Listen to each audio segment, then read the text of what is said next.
Aujourd'hui, on va regarder un extrait vidéo de Europe 1 qui va démontrer le niveau intellectuel du nouveau Front populaire. C'est l'élu Chloé Ridel du Parti socialiste. Donc, vous savez, les élus sont amenés souvent à faire des débats à la télé, dans les différents médias, etc. Sauf que là, c'est même pas un débat. C'est juste Pascal Pro, un journaliste, qui va poser des questions à Chloé Ridel et elle va être tellement mise à mal face à un journaliste qu'elle va quitter le plateau. Parce qu'elle va trop bégayer devant des questions de journalistes. Parce que son programme est impossible. D'accord. Donc vu qu'on est sur Europe 1, on met un méga filtre anti-droit d'auteur. Et vous allez voir, c'est hallucinant. C'est hallucinant. Chloé Ridel, qui est députée européen porte-parole du Parti Socialiste, est avec nous pour imaginer cette coalition, en tout cas cette gouvernement possible de la gauche, et on soulignait quand même quelques différences qui peuvent exister entre, par exemple, Raphaël Glucksmann et Monsieur Jean-Luc Mélenchon. On a senti quelques divergences, pas simplement d'ailleurs de programme, mais également personnelles, entre les uns et les autres, Madame Ridel. Mais Jean-Luc Mélenchon comme Raphaël Glucksmann sont unis par un programme qu'ils ont tous les deux signé, qui est le programme du nouveau Front populaire. Donc des divergences de programme, je crois que... c'est pas des divergences de programme, c'est des divergences. Lorsque Raphaël Glucksmann se fait insulter parce qu'il est juif pendant la campagne électorale, il peut reprocher à la France insoumise d'avoir entretenu une sorte de climat d'atmosphère antisémite qui a son prolongement dans les insultes qu'il a reçues. N'oubliez pas que les gens les plus dangereux, ce sont ceux d'ultra méga giga droite, les copains. Mais je ne vois pas quel est le rapport avec ce que nous devons faire maintenant, c'est-à-dire former un gouvernement du nouveau Front populaire. Ah si, parce que c'est quand même sur quelques valeurs, quelques divergences. Ça peut exister. Les valeurs, nous les avons clarifiées, encore une fois.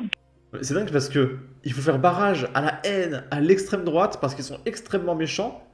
Par contre, les mecs, ils se font insulter sur leur religion directement. Mais non, ça va, on peut faire alliance pour affronter le réel danger, d'accord, à savoir le Rassemblement National. Non mais sans déconner, quoi. Mais quelle hypocrisie.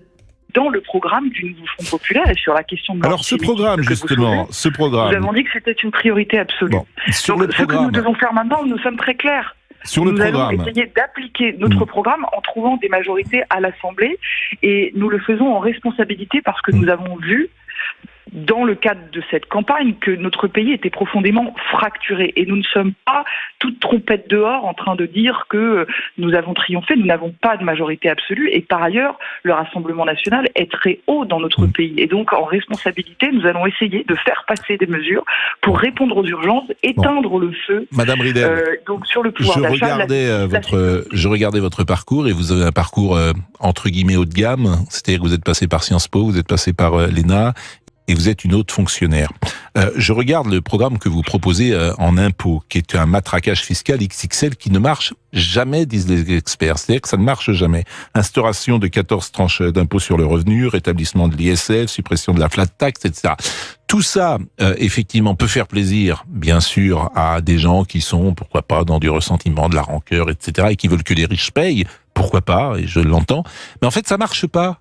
Disent les experts. Disent pour dire cela, monsieur. On a quelques expériences. On a quelques expériences. C'est-à-dire que moi, je vais vous citer. Mais je vais vous citer un exemple. Je peux vous répondre. Je peux vous répondre sur les 14 tranches d'impôt sur le revenu, puisque vous mentionnez cette proposition qui est la nôtre.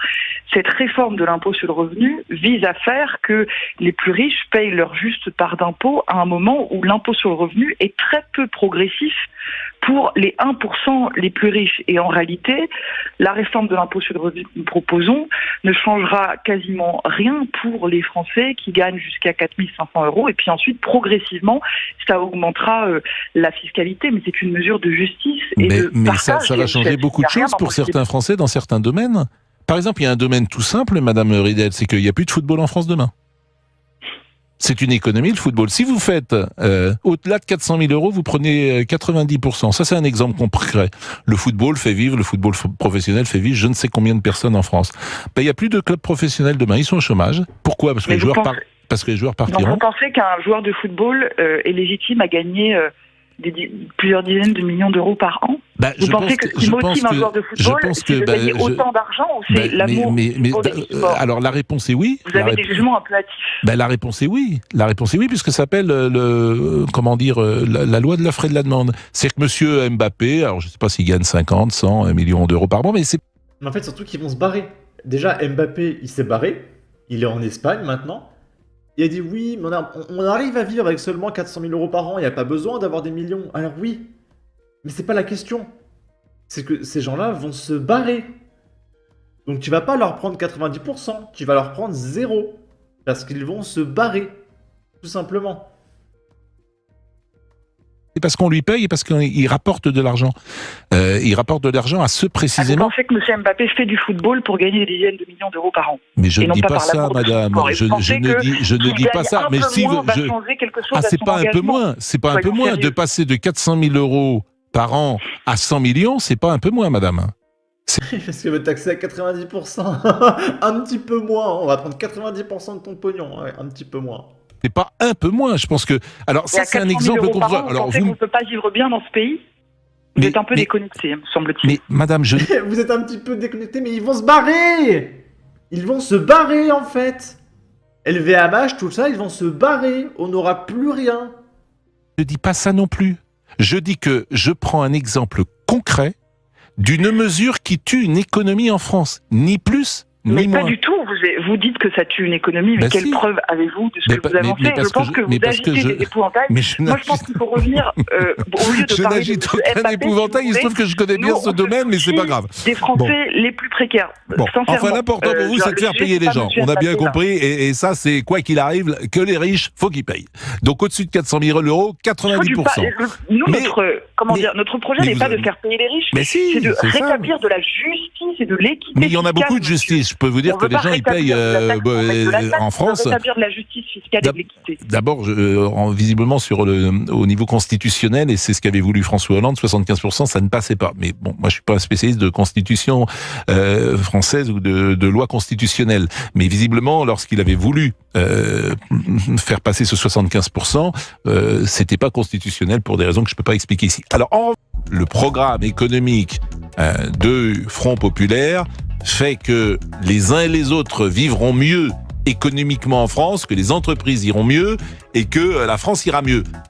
Manifestement, ce programme-là, partout où il est appliqué, qui est un programme de gauche traditionnel avec un matraquage d'impôts, a des effets souvent contraires. Mais Madame Ridel va, j'en suis sûr, pouvoir nous convaincre du contraire après la pause. Et pour échanger avec Chloé Ridel, porte-parole du Parti Socialiste, un seul numéro, vous composez celui-ci, à tout de suite. De 11h à 13h sur Europe 1.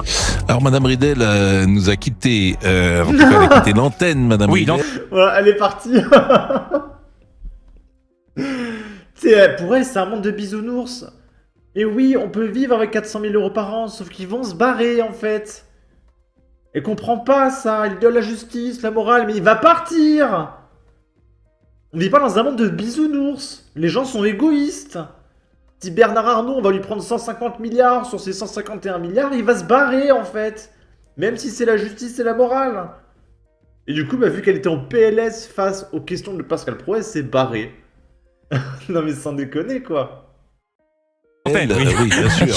Arrêtez, Madame Ridel, qui est la porte-parole du Parti Socialiste, elle a autre chose à faire. Vous a-t-elle dit, elle a une réunion, c'est bien ça? Exactement, oui. Et puis peut-être était-elle un peu agacée des questions que je lui posais. Je n'écarte pas cette hypothèse. Tout à fait. Après, c'est moi qui me fait engueuler. Mais non, mais écoutez, moi je pose des questions. Alors, évidemment, ils sont peut-être pas habitués à ce qu'on leur pose des questions, ces gens-là. Mais c'est-à-dire que tu dis à quelqu'un des choses très concrètes et elle répond à côté. Je prends les auditeurs à témoin. Alors, c'est pas l'essentiel, le domaine que j'ai dit. Bien sûr que c'est pas le domaine essentiel, l'économie du football. Il se trouve que c'est un domaine que je connais bien. Demain, avec des mesures comme ça, tu tues cette économie-là. Voilà. Elle n'existe plus. Bon, en tout cas, Claude est resté, lui. Bon, il vous aime. Ok, Claude, c'est un autre mec qu'ils ont appelé. C'est pour ça que j'ai fait un petit cut après. Il y avait 2 personnes qui parlaient. Ok.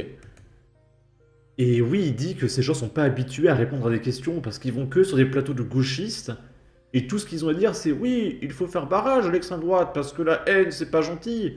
Mais quand tu leur poses des questions sur des plateaux d'intellectuels, parce que je suis désolé, mais quand tu vas sur un plateau de droite, c'est un plateau intellectuel. Parce que quand tu vas sur un plateau de gauche et que tu dis facho, oh l'extrême droite, oh la haine, oui, Quand tu vas après sur Pascal Pro, j'appelle ça un plateau intellectuel, je suis désolé. Et du coup, bah là, elle n'est pas habituée à répondre à des questions concrètes, donc elle bégaye. Voilà, ces gens-là ont 180 sièges. C'est absolument merveilleux. Préparez-vous les copains, hein, parce que quand tous les riches vont se barrer du pays, comme Mbappé l'a fait récemment, bah, c'est les pauvres qui vont devoir payer. Hein, imaginez, Bernard Arnault, il se barre. On perd 200 milliards. Bah, il faut les rembourser les 200 milliards, les copains. Qui c'est qui va payer? Bah, c'est la classe moyenne. Donc on va payer plus d'impôts, inflation, etc. Et puis supposons Bernard Arnault, il va, je sais pas, en Suisse. Oh, la Suisse, ils vont se mettre bien. Là, t'as des banques suisses, elles vont rapporter 200 milliards d'un coup. Hop. Le pays qui va accueillir Bernard Arnault, ça va être incroyable.